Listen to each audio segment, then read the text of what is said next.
Kai jama'a, wallahi fa ƙarya ne, ido fa ba mudu ba ya san kima.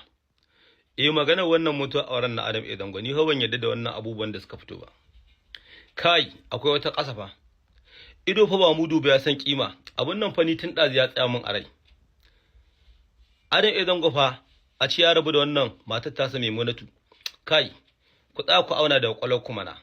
Waye kuka taɓa jin cewa har ya biya ma matarsa Saudiya ta je ta dawo ko wata uku ba a ce sun rabu. Haba. Rini komai lami lahiya, ciki lahiya baka lahiya a ce wai sun rabu. So daga labarin da ya fito nasa an ce wai Janatabi ne, wallahi ni ban yadda ba. Janatabi fa ana yin sa ne kamun ai aure. Wallahi tallahi ban yadda ba. Kawai dai Allah shi kaɗai ya san karatun kurma, amma wallahi ban yadda ba. Haba da Allah. Ku tsaya ku tariyar baya mana. Menene ya faru satin nan? Menene ya faru satin da ya wuce? Kawai shikenan kuma yanzu ba ma wai wani abu a kawai ayan matar ta sai inji an ce an rabu. Mata fa kuma wannan bata kama da matar fa da ake rabuwa da ita fa. Bata yi kama da matar da ake rabuwa da ita ba. Wallahi ba ido fa ba mudu ba ya san kima.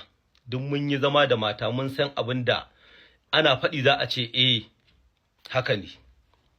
Lami lafiya tana masifar sansa. Me ya rasa? Menene damuwarsu? Ba abokiyar zama gare ta ba. Mahaifiyarsa tana ƙaunarta. Asali ma su uku suka tai Saudiya fa. Da ita da ƙaninsa da mahaifiyarsa. Ku diba fa yanda al'amarin yake. Wai yanzu kawai mu ji an ce sun rabu. Inda ma mutuwa ce, yanda Allah ya halicce ka bai shawara da kai ba, in ya tashi an san rayuwarka ba zai shawara da kai ba, kuma ko mun ƙaunar da kake mu wanda kake so, to in Allah ya tashi an sassa ba magana shawara zai tafi ne kawai. Wannan shikenan ba wani mamaki. Sai dai a gama jimami da alhini, amma rabuwa ta aure wanda baki ne zai furta, hannu ne zai rubuta, kana shakuwa da masoyinka irin wannan a ce wai kun rabu. Kai wallahi ban yadda ba, wallahi ban yadda ba. Kuma in dai abun nan akwai abubuwa da yawa da suke cikin zuciyata, in dai har gaske ne, to ubangiji Allah ba sai an dade ba ka gaggauta fiddo su kuru aji a gani. Ni ba zan faɗi komai a bakina ba.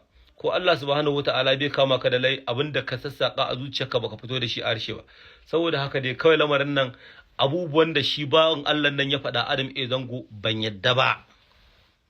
Ban yadda ba kawai kwata ban yadda ba. Diyan da yake san wannan mata, diyan da komai nashi yake liya, diyan da take kauna shi, kawai a ce ai Janatabi ne, ko ba a tashi faɗin Janatabi din ba sai a yanzu. Tun kai auren ba ana au ba. Wallahi ban yadda ba Malam Adamu. Ban yadda ba wallahi ka sa idan ka ana kawai menene Allah ya mana magani, amma dai ni ban yadda da wannan ba. Allah ya rufe asiri.